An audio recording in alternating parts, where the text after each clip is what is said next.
옆사람과 이렇게 인사합니다. 주님의 이름으로 사랑하고 축복합니다. 저도 여러분들 주님의 이름으로 사랑하고 축복합니다. 자, 좋습니다.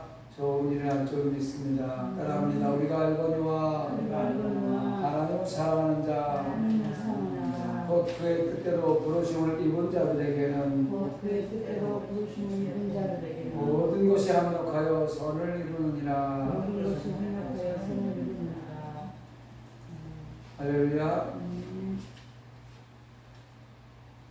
4단계 코로나 질병으로 말미암아 4단계가 발령이 돼서 내일부터 실시가 됩니다. 어떻게 보면 사람과 사람과의 관계를 합력한 선을 이루는 것보다는 자꾸 갈라놓고 편을 짓고 못 만나게 하고 이런 현상이 우리 가운데 나타나고 있는 것은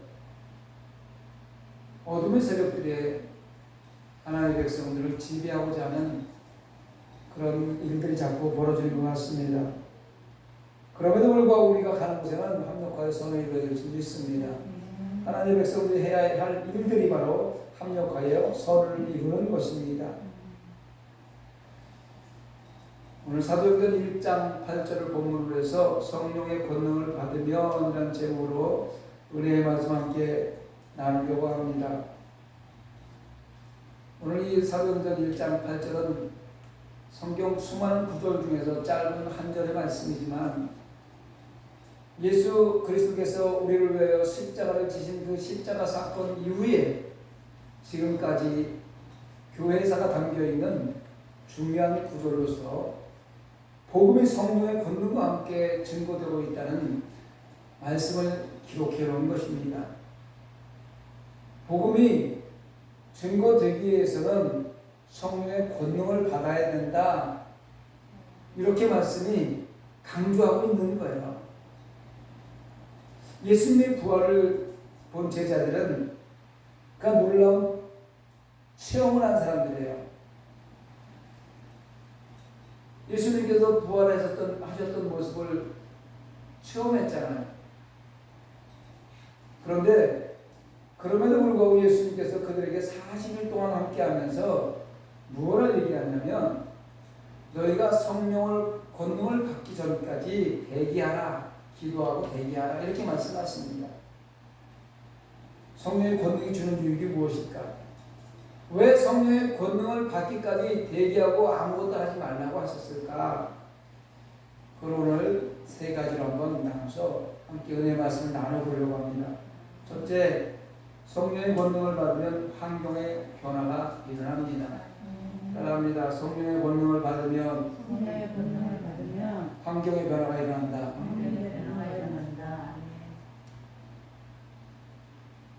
마가의 다락방에서 120명의 문도가 예수님의 승천하고 나서 열흘 동안 모여서 뜨겁게 기도합니다. 그리고 성령이 임하죠. 그리고 성령을 받은 제자들은 권능에 힘입어서 복음을 들고 세상으로 나아갑니다. 그리고 이렇게 외칩니다. 누구든지 주의 이름을 부르는 자는 구원을 얻으리라. 이렇게 막 외칩니다. 여러분, 복음을 전한다는 것은 새로운 질서, 새로운 나라를 세우는 것입니다. 그렇기 때문에 복음이 전해지는 곳에는 세상 임금인 마귀의 세력의 저항이 반드시 뒤따르게 되어 있습니다. 마귀, 귀신, 사탄, 그런 우리 속에 그냥 그려지는 그림들이 있잖아요. 뿔 달리고 이빨이 옆으로 튀어나오고 시커멓고 칼 물고 있고 뭐 속옷을 입어야 되고 머리는 풀어쳐야 되고 막 이런 우리의 상상 속에 있는 그런 어둠의 영들, 귀신, 마귀 이런 것들이 생각이 나잖아요. 해골을 그려놓고 눈이 통 들어가고 이런 것도 상상이 되잖아요. 마귀는요, 악의 추상적인 상징이나 부조리나 불의의 비유적 이미지가 아니라 엄연하게 사악한 인격으로 존재하는 마귀가 그런 것들이에요. 영적 실체라는 거예요. 인격으로 존재하는 영적 실체. 그래서 우리가 야고보서를 요즘에 공부하면서 마귀가 내 마음속에서 일어날 때도 있고 환경적으로 보면 어느 한 사람을 통해서 나에게 다가올 수도 있습니다. 그래서 마귀는 실제적인 영적 실체라는 것을 깨달아야 돼요. 마귀가 도깨비 칼을 쓰고 오면 우리가 마귀 금방 구분할 수 있잖아요. 이빨 툭 튀어나온 사람, 이렇게 드라큘라처럼 생긴 사람이 마귀 그렇게 오면 우리는 금방 구분할 수 있잖아요. 그렇게 오는 게 아니라니까요. 이 마귀의 세력들이요, 알게 모르게 성도들을 유혹해서 고통과 저주 속에 묻어버려요. 고통과 저주가 오면 왜 예수를 잘 믿고 신앙생활을 잘하는데 고통과 저주가 지금 따라오고 있을까? 라는 것을 생각해 볼 때에 그 뒷면에 영적인 존재인 마귀의 장난이 있다는 것을 깨달아야 됩니다. 요한일서 5장 19절에 보니까 또 아는 것은 우리만 하나님께 속하고 온 세상은 악한 자 안에 처한 것이며 라고 기록하고 있습니다. 교회는요, 힘들고 어렵고 세상에서 지치고 환난을 당하고 병든 사람들이 왔을 때 교회에서는 병원 역할을 하는 것이 맞습니다. 또 한편으로는 교회는 대적의 문, 즉 음부의 권세를 공격해 나가는 전투하는 교회, 군대입니다. 그래서 마하나임, 하나님의 군대, 각지에 하나님으로 보내를 받은 그런 사람들, 이런 사람들이 모인 곳이 바로 교회예요. 교회가 세상 권세자물 어둠의 영들과 전쟁을 해야 되는데 전쟁을 해서 이기려면 그 대적을 물리치고 제압하는 능력이 필요할 거 아닙니까? 그냥 나와서 무턱대고 방비도 안 하고 준비도 안 하고 나가서 싸우면 지는 거예요. 저걸 알고 나를 알면 백전백승이라는 얘기가 있지 않습니까? 그래서 하나님의 백성들이 세상에 나가서 어둠의 권세자들과 싸우려면 성령의 권능을 받고서 움직여라, 이렇게 말씀하시는 거예요. 그래서 예수님께서 기다려라 하는 거예요. 여러분, 성령의 권능을 받고 나가시기 바랍니다. 무턱대고 나가면 세상에 나가서 상처만 받는 거예요. 죽는 겁니다. 두 번째로 성령의 권능을 받으면 자신의 변화가 일어납니다. 따라합니다. 성령의 권능을 받으면 자신의 변화가 일어난다. 지식과 교리, 체험이 얼마나 허약한가를 보여주는 사건이 베드로의 배신 사건입니다. 여러분, 성경을 많이 읽고 설교를 많이 들어서 말만 하면 잘 기억나고 다 알고 있는 내용이잖아요. 예수님께서 잡히시던 날 밤에 보잘것없는 계집종 앞에서 무기력했던 베드로의 모습을 성경은 자세히 기록하고 있어요.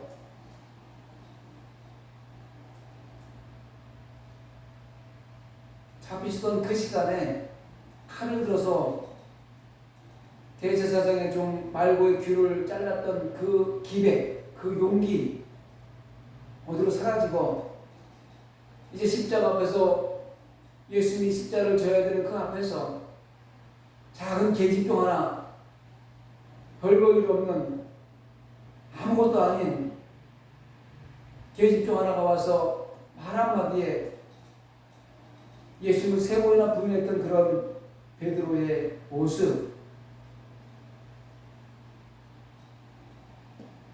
베드로는 예수님을 3년 반 동안 따라가면서 엄청나게 많은 체험을 했던 사람이야. 오병이어의 기적도 보고 병든 자도 고치고 죽은 자도 살리고 무리를 거르시는 예수님도 보고 엄청나게 많은 것을 체험했던 사람에도 불구하고 그는 작은 계집종 앞에서 무기력했던 모습이었습니다. 이게 무엇을 뜻하냐면 우리가 성경적으로 아무리 지식적으로 아무리 많이 알고 예수님의 기적의 일들을 간접적으로 아무리 많이 체험했어도 본인이 직접 성령의 권능을 받지 못하면 마귀의 유혹 앞에서 마귀의 종도를 하게 된다는 이런 증거예요. 우리가 다른 교회에서 막 북미에 가가지고 안전뱅이들이 일어나는 기적을 보고 귀신이 떠나는 환상들을 보고 했을지라도 내가 직접 성령의 권능을 받지 못하면 그런 체험은 그런 작은 계집종 앞에서도 벌벌 떠는 베드로 같은 신앙이 될 수밖에 없다는 것을 잘 기억해야 됩니다. 여러분 생각해 보세요. 예수님께서 직접 훈련을 받은 제자 아닙니까? 베드로는 예수님께 직접 훈련시킨 사람이에요. 그 작은 계집종 앞에서 그 위협한 말 한마디에 이 사람도 그 사람은 같은 당인데 이 말 한마디에 그 위협에 허물어졌다면 하나님은 우리는 어떨까요? 그런데 그랬던 그가 누가? 베드로가 작은 계집종 앞에서 처참에 무너져버린 자신의 무력함에 회개의 눈물을 흘리며 통곡하던 그 베드로가 오순절날 성령의 권능을 받은 이후에는 세상을 무서워하지 않고 오직 살아계신 하나님만 두려워하는 모습을 우리는 알 수 있습니다. 사도행전 4장 19절에 이렇게 얘기합니다. 베드로와 요한이 대답하여 이르되 하나님 앞에서 너희의 말을 듣는 것이 하나님의 말씀을 듣는 것보다 옳은가 판단하라. 성령의 권능을 받고 나서는 세상에 누가 무슨 말을 들어도 겁내거나 무서워하지 않는다는 거예요. 오직 하나님의 말씀만이 힘이 있기 때문에 그 말씀만 듣는 것이 우리는 생명을 바쳐서 다 하겠다 이렇게 지금 고백하고 있는 거 아니겠습니까? 성령을 받은 그의 모습 오늘날 치면은 세속주의와 물결주의에 전혀 흔들리지 않았던 거죠. 권력 앞에서도 죽음 앞에서도 그는 당당했습니다. 여러분 예배를 시작하기 전에 제가 코로나 4단계를 얘기했잖아요. 기도하면서 4단계가 주는 의미를 가만히 한번 생각해 보시기 바랍니다. 여러분 이 4단계에서 멈출 것 같습니까? 어쩌면 이 땅의 예배가 폐해질 수 있다고 생각하시고 심각한 지경이 지금 와 있습니다. 이 코로나라는 전염병 이거 하나로 예배를 통제당하고 기도해야 되는 백성들이 기도 자리에 나오지도 못하고 찬양하며 하나님께 나아가야 되는 이 백성들이 찬양도 못하고 무력한 우리의 모습이 성령 받지 못한 베드로의 그 모습은 아닌지 우리가 다시 한번 생각해야 된다는 것입니다. 지금 이 코로나로 말미암아 교회가 점점 옥죄어져 있고 오고 여기서 우리가 무릎 꿇면 차별금지법이 통과되고 평등법이 통과되고 이러면요 우리는 역차별을 당해서 예수 믿는 하나님의 백성들은 유배 생활을 해야 되는 시간이 올 수도 있다는 겁니다. 저는 말씀을 준비하다가 김동균 교수가 쓴 44번 버스라는 그 영화 내용을 잠깐 보면서 맞다, 대한민국이 지금 44번 버스 안에 갇혀있구나 라는 생각을 했습니다. 제가 이 44번 버스 영화를 한번 찾아봤어요. 그래서 줄거리를 한번 봤습니다. 어떤 내용이길래 2011년도에 실제로 중국에서 있었던 사건이에요. 실화입니다. 그 실화를 영화로 만드는 거예요. 시골의 한적한 길입니다. 중국은 워낙 땅덩어리가 넓어서 가도 집이 없는 곳이 많아요. 산골 길은 산을 넘어도 사람 하나 만나기 쉽지 않습니다. 44번 버스 운전기사는 여자였습니다. 그런데 그때 마침 44번 버스가 어쩌다 한 대씩 다니는 거기 때문에 그 안에 많은 승객들이 타고 있었어요. 그 승객 중에서 거의 대부분이 남자 승객들이고 여자 승객은 몇 명 없었습니다. 한참 시골길을 가는데 양아치 2명이 또 불량배 2명이 그 차를 탑니다. 그리고 막 운전하는 여성 기사를 희롱하는 거예요. 막 희롱해요. 근데 그 안에 있는 많은 남자들이 아무 소리 못하고 있는 거예요. 불량자 같이 생겼으니까 무서워서 아무 소리도 못하고 있는 거예요. 운전하고 있는 기사를 막 희롱하고 있는데도 아무 소리 못하는 거예요. 그때 어느 한 남자가 나서서 제기를 합니다. 운전하는데 그러시면 됩니까? 그러니까 그 건달들이, 불량배들이 제지하는 그 남자를 엄청 두들겨 패는 거예요. 그래서 피토선 애들 맞는 거예요. 그렇게 맞는 걸 보면서도 다 나머지 사람들 다 구경만 하고 있는 거예요. 급기야는 차를 세워주니 여자 운전사를 끌고 내려서 숲속에 끌고 들어와서 성폭행을 합니다. 아무도 따라가서 말리는 사람이 없어요. 의도 맞은 사람 한 사람만 그냥 의도 맞고 그냥 피투성이가 되어 있는 거예요. 한참 있다가 투성이가 되고 얼굴에 상처를 입은 그 여자 기사가 와서 버스를 출발하려고 하면서 조금 전에 자기한테 불량배들이 성희롱할 때 말리던 남자를 내리라고 합니다. 당신 내리세요. 거기서 버스를 못하면 버스가 언제 올지 몰라요. 그래서 이 남자가 하는 소리가, 아니 왜 나를 내리라고 하냐, 나는 당신을 도와준 사람 아니냐, 왜 나를 내리라고 하냐. 그랬더니 당신이 내리지 않으면 이 버스는 출발하지 않습니다 라고 버스기사가 얘기합니다. 그러니까 그 안에 탔던 남자들이 그때 그 남자를 끌어내리는 거예요. 끌어내려버리고 버스가 출발합니다. 영화의 한 장면은 버스가 출발하고 한참 있다가 경찰차들이 막 지나가요. 그리고 이 남자가 차가 없는데 어느 트럭에 가다가 이 남자를 펴고쳤어요. 한참 가다 보니까 경찰들이 막 교통 통제를 하고 있는 거예요. 막 차를 막고 사람을 막 보니까 44번 버스가 높은 남떨어져서 떨어져서 전원 사망이라고 합니다. 그랬을 때 그 운전기사가 했던 이야기가 생각이 나는 거예요. 왜 자기를 끌어내렸는지. 그리고 나머지 사람은 수소방관하고 바라만 보고 있던 사람들은 함께 다 지옥을 가버린 거예요.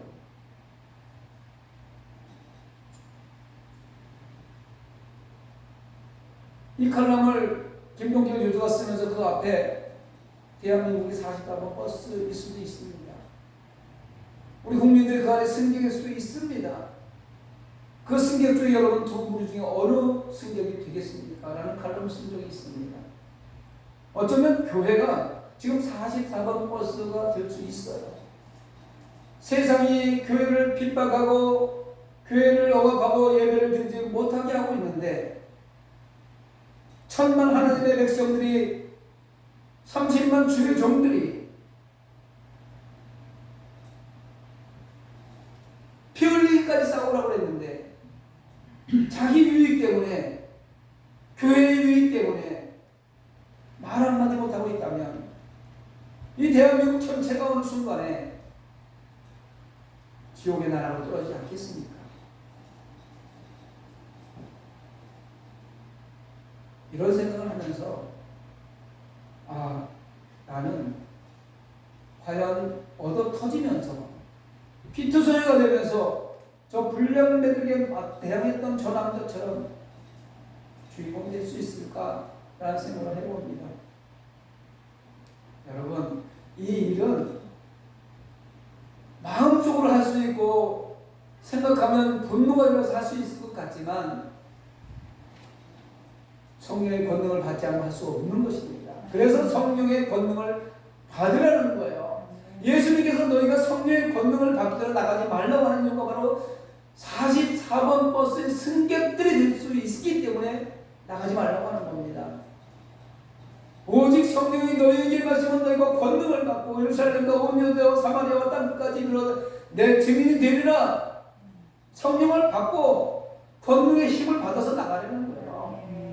여러분, 성령의 권능을 받으면 하나님이 싫어하는 것을 싫어하고 하나님이 하지 말라 하는 것은 멀리하게 되고 하나님이 좋아하는 것은 좋아하게 되는 것입니다. 성령 받은 사람은요, 하나님의 음성과 늘 교제하기 때문에, 하나님은 사랑이잖아요. 은혜의 하나님이잖아요. 잘못하는 것 가차없이 벌을 주시는 것도 알잖아요. 성령이 임한 사람들은 예민하기 때문에, 성령에 반응하기 때문에 그런 것들을 빠르게 느껴가는 것입니다. 하나님 무엇을 좋아하실까? 이 시간 하나님께서 이 거룩한 주일날 하나님 무엇을 좋아하실까? 하나님 우리를 예배받으시기 위해서 창조하셨고, 선악과 사건을 말미암아 하나님과 단절됐던 저와 여러분들을 위해서 십자가 사건으로 독생자 예수 그리스도를 이 땅에 보내서 죽으시고 사흘 만에 부활하신 다음에 예수 믿는 하나님의 백성들이 하나님 앞에 나와서 해야 될 일이 예배였기 때문에 우리는 예배의 목숨을 걸어야 됩니다. 그것을 하나님이 좋아하시니까, 기도하는 거 하나님이 좋아하니까, 말씀 듣는 거 하나님께서 좋아하시니까 우리 그것을 해야 되는 거예요. 그런데 우리나라 큰 대형교회에서부터 이미 다 문을 닫고 예배가 피해지고 있습니다. 여러분, 그래서 성령의 역사가 그치면 변화도 그치고 종교생활도 형식적이고 가식적으로 하게 되는 것입니다. 여러분, 진실된 우리 하나님의 백성들 되기를 원합니다. 우리 모두 성령을 사모하는 마음으로 기도의 자리를 향해 나와서 부르짖어 기도하시기 바랍니다. 기도하면 첫사랑을 다시 회복하고 나가서 나 자신이 변화되는 것을 알 수가 있고, 나 자신이 변화되면 믿음의 공동체가 변화되고, 작은 나 자신이 변화되면 이 나라의 민족도 변화될 수 있습니다. 세 번째로, 성령의 권능을 받으면 십자가의 증인이 됩니다. 따라합니다. 성령의 권능을 받으면 십자가의 증인이 된다. 사도행전 1장 8절 말씀 다시 한번 읽습니다. 오직 성령이 너희에게 임하시면 너희가 권능을 받고 예루살렘과 온 유대와 사마리아와 땅 끝까지 이르러 내 증인이리라 하시니라. 이 말씀을 받은 제자들 주저없이 다락방에 올라가서 뭘 합니까? 오로지 기도에 힘썼다고 했어요. 이 말씀이 지금 머릿속에 들어오고, 이 말씀이 마음속에 박히고, 이 말씀이 자꾸 생각이 나면 여러분 오로지 기도에 힘쓰시기 바랍니다. 그리고 11째 되는 날 권능을 받는 모습이 사도행전 2장 2절 4절에 나옵니다. 제가 읽어드리겠습니다. 보려니 하늘로부터 급하고 강한 바람 같은 소리가 있어 그들이 앉은 온 집에 가득하며 마치 불의 혀처럼 갈라지는 것들이 그들에게 보여 각 사람이 하나씩 임하여 있더니 그들이 다 성령의 충만을 받고 성령이 말하게 하심을 따라 다른 언어들로 말하기를 시작하니라. 아멘. 개역개정 이전의 성경들은 다른 언어들을 방언이라고 이렇게 써놓기도 했습니다. 다시 말하면 성령의 권능을 받고 방언을 다 받았다는 얘기입니다. 여러분, 하나님의 약속이 있고 말씀의 지식이 있어도 기도가 없다면 성령의 능력은 나타나지 않습니다. 말씀을 많이 알고 말씀으로 내 삶을 채워나가려고 할 그때에 기도와 함께 이루어져야 성령의 능력이 나타난다는 겁니다. 교회 공동체가 함께 모여 기도해야 하는 이유가 바로 그런 것입니다. 그래서 금요 기도회, 금요 철야 기도에 나와서 뜨겁게 기도하고 새벽 기도를 기도하고 모이면 우리가 합심으로 기도하고 하는 이유가 성령의 권능을 받기 위해서 그런 것입니다. 우리가요 아무리 애쓰고 힘써도 우리의 힘으로 능으로는 우리의 지식으로 지혜로는 세상 주관자들 어둠의 영들을 이길 수가 없어요. 그들을 이길 수 있는 길은 오직 성령의 권능을 받고 예수님께서 주신 힘을 공급받아야 됩니다. 예수님이 저와 여러분들에게 힘을 공급해 줘야 어둠의 영들을 구별할 수 있고 분별할 수 있고 분별이 돼야 저들을 어떻게 대응해서 싸워서 이기는 것을 알 수가 있다는 것입니다. 주님이 주시는 힘을 공급받는 것이 뭐라고요? 오로지 기도에 힘쓰는 겁니다. 오로지 기도에 힘써 성령을 받고 성령께 주시는 권능의 힘으로 십자가의 증인의 삶을 살아가야 되는 것입니다. 성령의 권능을 받지 않는 사람이 나가서 아무리 전도해도요, 그냥 외식적으로 형식적으로 나가서 그냥 안 하면 안 될 것 같으니까 하는 거지. 그래서 열매가 잘 맺지 않는 거예요. 성령을 권능을 받는 사람은 죽으면 죽으리라고 복음을 전하잖아.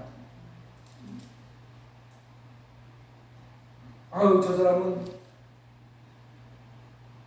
세상 질서도 지키지 않고 너무해 할 정도로 성령이 임한 사람은요, 세상 것 눈치 안 봅니다.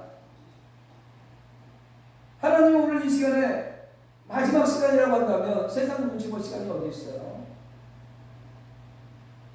사랑하는 성도 여러분, 무기력한 실패를 체험한 사람, 세상의 위협이나 기세에 눌려 주님께로부터 멀어졌던 그런 사람, 교회를 많이 다녔고 오래 다녔고 직분을 가졌고 그랬지만 신앙이라는 게 이 정도인가 회의가 떠오르는 사람, 이런 사람들 모두가 성령의 권능이 필요한 사람들입니다. 성령의 권능이 필요한 사람들은 오로지 기도가 필요한 사람이에요. 기도해야 됩니다. 누가복음 11장 13절에 이렇게 얘기합니다. 너희가 악할지라도 좋은 것을 자식에게 줄 줄 알거든. 하물며 너희 하나님 아버지께서 구하는 자에게 성령을 주시지 않겠느냐 하시니라. 무슨 말씀입니까?